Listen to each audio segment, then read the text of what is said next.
दोस्तों, उत्तर प्रदेश के मुख्यमंत्री श्री आदित्यनाथ जोगी जी ने मध्यकाल में मुसलमानों द्वारा किए गए हमले पर भारत की आबादी 60 करोड़ से घटकर 30 करोड़ हो गई, ऐसा उन्होंने कहा है। और इसके दूसरे भाग में हम चर्चा करेंगे कि कैसे जोगी जी ने मुगल पीरियड को उन्होंने तारीफ की है। इसके बारे में हम विस्तार से इस पर चर्चा करेंगे। कहते हैं भारत पे जब इस्लाम ने पहला हमला किया था, उस समय भारत की आबादी यानी उसके बाद भी सन 1100 तक भारत के अंदर हिंदुओं की आबादी 60 करोड़ थी, 60 करोड़। और 1947 में जब ये देश आजाद हुआ, उस समय हिंदुओं की आबादी रह गई थी मात्र 30 करोड़।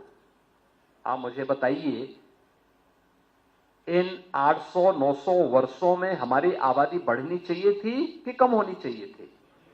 दोस्तों, पहले हम पॉपुलेशन यानी जनसंख्या के बारे में बात करेंगे कि मुगल काल में भारत की पॉपुलेशन कितनी थी और सम्राट अशोक के ज़माने में भारत की पॉपुलेशन कितना थी। दोस्तों, प्रोफेसर उपेंद्र सिंह ने लिखा है कि भारत की जो सबसे बड़ी सिविलाइजेशन थी, जिसे हड़प्पन सिविलाइजेशन कहा जाता है, उस समय भारत की आबादी थी उस सिविलाइजेशन में 35,000 के करीब थी। प्रोफेसर उपेंद्र सिंह भारत के प्रधानमंत्री मनमोहन सिंह की बेटी हैं। ये उनकी किताब है जो आपके सामने है। इसमें लिखती हैं कि भारत की आबादी 35,000 थी आज से 3,500 साल पहले। इसके अलावा प्रोफेसर उपेंद्र सिंह ये भी लिखती हैं कि मौर्य साम्राज्य सम्राट अशोक के ज़माने में नॉर्थ इंडिया की आबादी टोटल गंगा जमुना दोआब के इलाके की थी, वो 9 लाख थी। इसके अलावा टिम डिनसन एक स्कॉलर हैं, उन्होंने भारत की आबादी पे लिखा है कि भारत की आबादी तकरीबन 15 मिलियन से लेकर 30 मिलियन थी।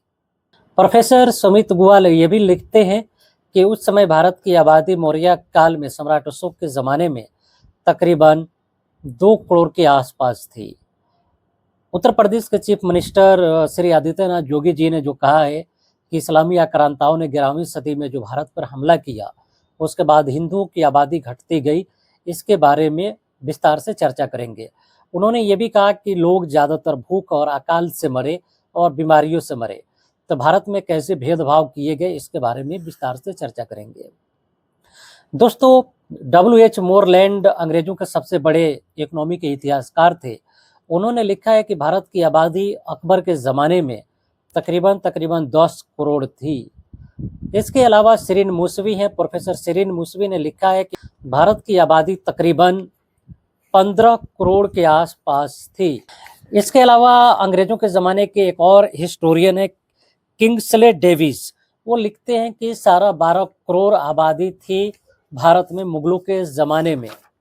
प्रोफेसर इरफान हबीब और तपन राय चौधरी की किताब का नाम है the Cambridge economic history of India. ये वो किताब है, आप देख सकते हैं, आपके स्क्रीन पे ये नज़र आएगा। इसमें वो लिखते हैं कि प्रोफेसर किंग्सले डेविस की भारत की आबादी 12.5 करोड़ की थी। और इसके अलावा देसाई ने जो कहा है कि भारत की आबादी 11 करोड़ से कम थी, इस बात की क्रिटिसिज्म आलोचना प्रोफेसर शिरीन मूसवी ने किया है। शिरीन मूसवी ने अपनी रिसर्च में इस बात को दिखाया है कि अगर अकबर के ज़माने में देखें तो पूरी भारत की आबादी तकरीबन 15 करोड़ के आसपास थी। इस तरह हम देखते हैं कि मुगलों के ज़माने में भारत की पॉपुलेशन कंटिन्यूअस बढ़ती हुए नज़र आ रही है। भारत में हरित क्रांति लाने वाले हैं PC महालनोबिस, डी भट्टाचार्य, ये दोनों स्कॉलर लिखते हैं कि 1800 ईस्वी तक यानी औरंगजेब के पोता शाह आलम के ज़माने तक भारत की जो आबादी थी वो तकरीबन 21 करोड़ के आसपास थी। तो दोस्तों, इस तरह हम देख रहे हैं कि भारत की आबादी कंटिन्यूसली लगातार बढ़ती हुई नज़र आ रही है। अगर पॉपुलेशन रिव्यू नाम देकर अगर इंटरनेट पे सर्च करेंगे तो आप पाएंगे कि भारत की आबादी दुनिया में सबसे ज़्यादा मुगल काल में ही थी। दोस्तों, क्या वजह रही कि भारत में आबादी घटती गई? इसके बारे में जोगी जी ने कहा है कि लोग ज़्यादातर भूख और अकाल से मरे, लेकिन जोगी जी ने ये नहीं बताया कि ये किसके शासनकाल में हुआ। उन्होंने सिर्फ मुसलमानों के ज़माने के कटघरे में खड़ा करके उन्होंने अपने बात को रखा है। आबादी जो कम हुई, आक्रांताओं ने ही मारा नहीं, बल्कि भूख से मरे। बीमारी से मरे, तमाम अन्य प्रकार की यातनाओं से मरे। बीएल ग्रोवर की किताब है मॉडर्न इंडिया। ये किताब आपके स्क्रीन पे आएगी। इसमें बजाबते तौर पे एक राष्ट्रवादी जो भारत के आज़ाद कराने वाले थे, आरसी दत्त, भारत के पहले इकोनॉमी के डॉक्टर थे, अर्थशास्त्र के, उन्होंने लिखा है कि अंग्रेजों के ज़माने में 1877 में सिर्फ एक साल में भारत के 50 लाख लोग मरे।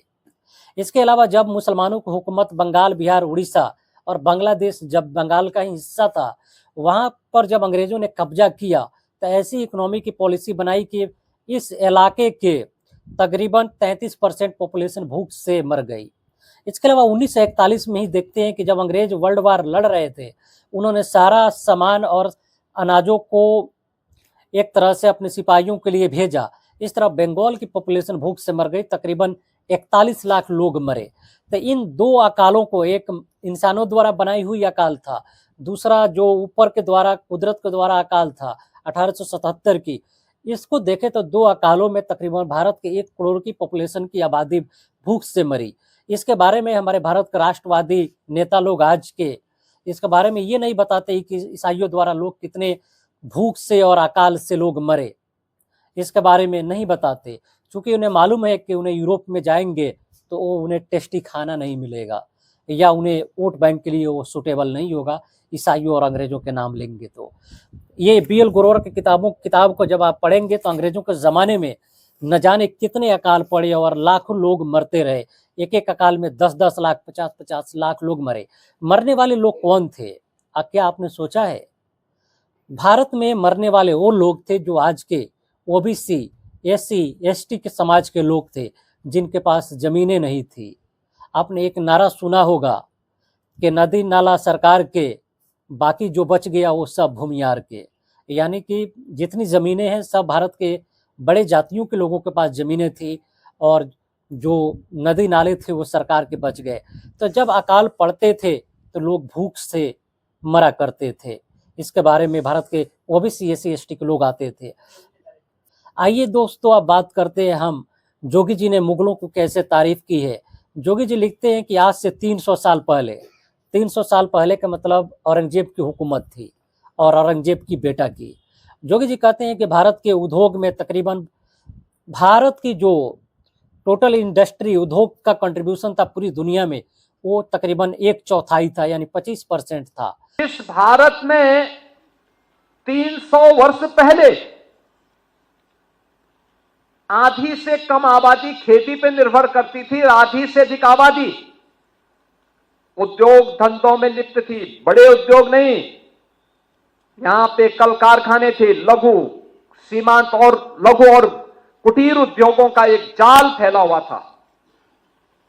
ये भारत की ताकत बनती थी। भारत को उत्पादक देश के रूप में, प्रोडक्शन के रूप में भारत का बेहतरीन उत्पादन दुनिया के मार्केट में छाता था।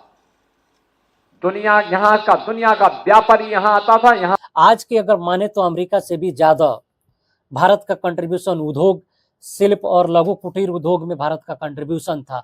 ये बात जोगी जी ने काफी सही कही है। ये प्रोफेसर सतीश चंद्र की किताब है मेडवेल इंडिया, जो आपके स्क्रीन पे आएगा। आप देखेंगे इसके पेज नंबर 400 में देखेंगे तो इसमें है कि नाइल्स एस्टिंगार्ड लिखते हैं कि मुगलों के ज़माने में भारत में ट्रेड में ऐसा रेवोल्यूशन हुआ कि जिसे वो कहते हैं एशियन ट्रेड रेवोल्यूशन। और भारत सरकार की एनसीईआरटी की किताब है थीम्स ऑफ मेडिवल हिस्ट्री, यानी मध्यकालीन भारत की विषय वस्तु। उसमें भारत में पूरी दुनिया से कैसे सोना चांदी आ रहा था, भारत की प्रोस्पेरिटी कैसी थी, इसके बारे में दुर्तो बारबोसा, अब्दुल रज्जाक, कावेरी, इसके अलावा Jean Baptiste Tavernier, Ralph Fitch, sir Thomas Roe मोर और यहाँ तक के बर्नियर जैसे ग्रेट स्कॉलर्स जो फ्रांस से, इंग्लैंड से, पुर्तगाल से, यहाँ से सेंट्रल एशिया से जो भारत में लोग आए, उन लोगों ने भारत की कैसे प्रशंसा व तारीफ की है कि भारत में एक तरह से ट्रेड रेवोल्यूशन था और पूरी दुनिया से सोना और चांदी आ रही थी। दोस्तों, ये आपको जानकर हैरत होगी।